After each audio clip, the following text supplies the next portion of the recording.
Here we have the new parts from home theatre PC, specifically a media center PC for Windows 7. I've chosen the Silverstone GD06 case in black. I've chosen it because the front panel hides the optical drives and power buttons, USB, etc.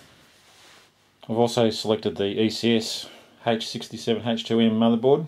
It has some unique features. One of the main ones is the dual gigabit Ethernet.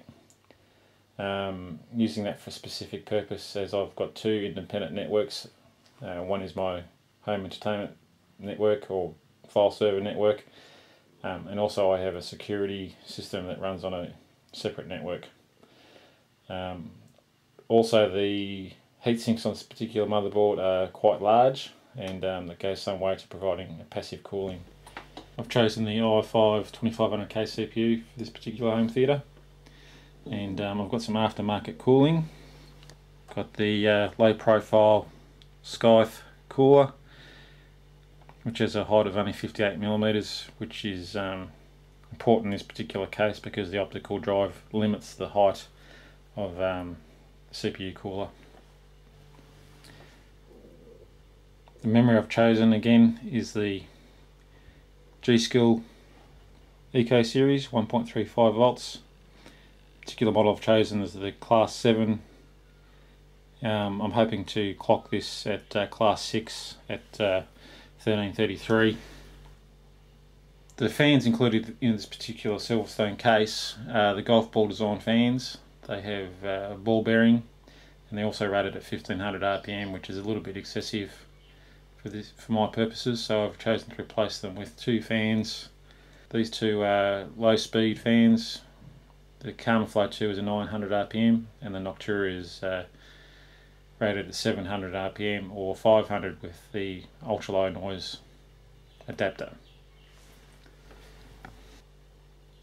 I've also chosen the Seasonic, mainly because it's a gold class PSU, and it's particularly efficient at around 150 watt or 100 to 150 watt power usage, up around the 92% mark. Unfortunately, it's 160mm long, which is not compatible with this case due to the hot swap drives. We'll cover that in more detail later on. Okay, this is the case out of the box.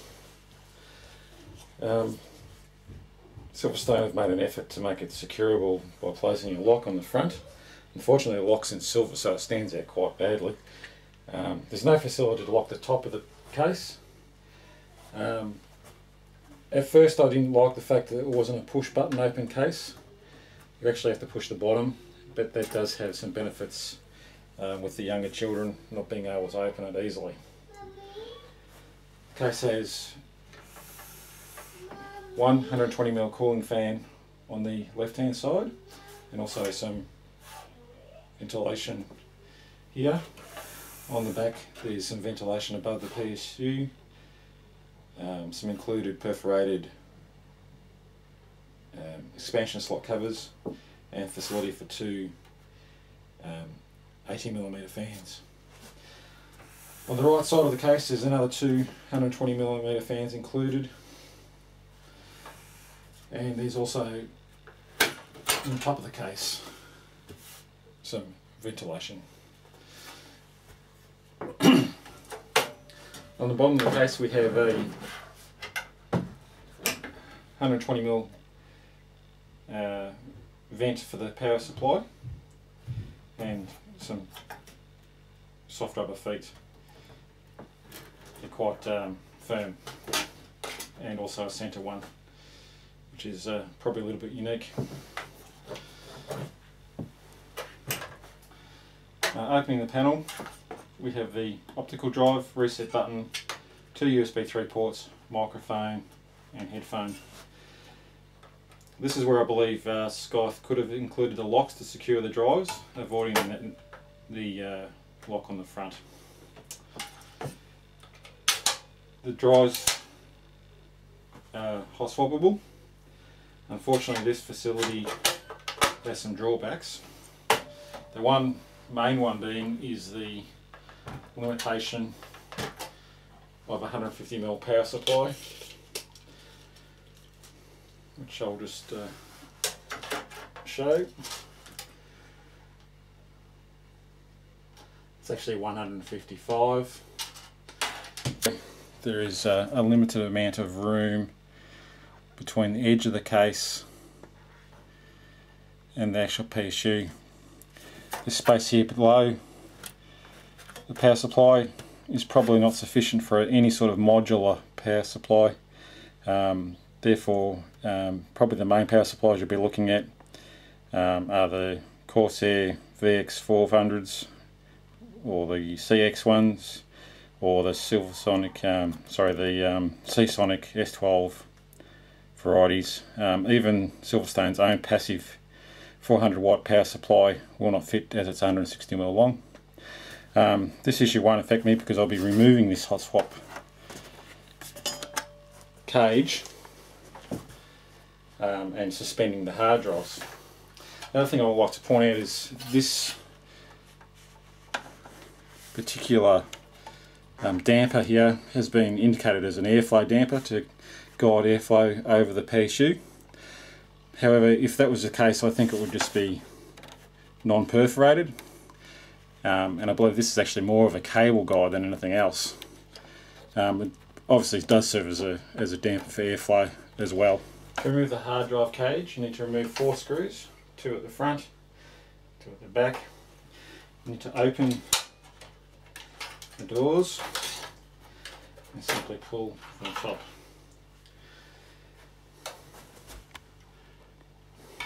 As you can see, the cages are quite long and leaves a very limited amount of space for the power supply unit, which has to fit in between that area. And with these cables, it really limits the amount of room for your PSU. Even with a 140mm PSU, it only leaves you with about 10 to 15mm of room at the rear of the power supply, which is, in my opinion, not enough.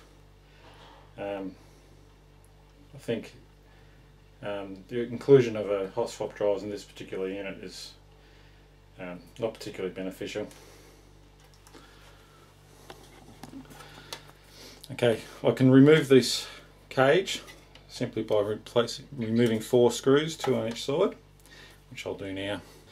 Okay, I'll remove the hard drive cage, and just for show you what it looks like, just place it back in.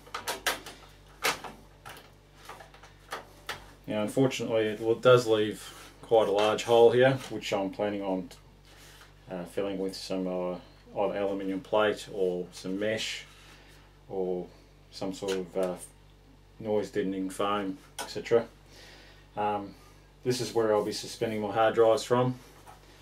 I'm not exactly sure where I'm going to be mounting the SSD at this stage for the OS, but we'll cross that bridge when we come to it. This is the Seasonic X-400 series PSU that I've chosen. There's plenty of ventilation at the rear, the top, on both the left hand and right hand sides, as well as the rear. It's completely modular. This particular PSU is designed to be mounted upright, which unfortunately doesn't make use of the bottom ventilation holes in the Silverstone GD06 case.